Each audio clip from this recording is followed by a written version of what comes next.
So my hair is all fresh, pre-straightened, ready to go, and I've already cheated. I've got my plaits here that I've already done. This hides all my short bluntness, and I tuck that up with some bobby pins just like that.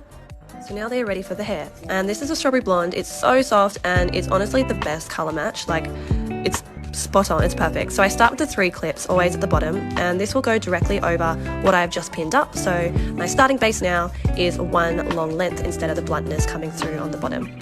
So now I just bring it to the front, and look how excited I am already.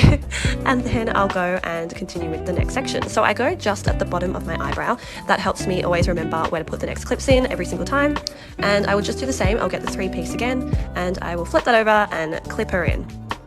So once everything is clipped in, I make sure it's all blended, and then, you know what, I'm starting with the next section. So I go just above the eyebrows for this, and this time I'm using the 5-piece clip. And this one goes all around the head pretty much and clips right at the front there. Once that's all clipped in, I bring it around to the front, and again, I'm really excited already to see the length. And now I'm just starting on the last 2 pieces. So these are the 2 clip pieces. I will always put them closer to the top of my part, just so it looks more natural, blended in with the short pieces.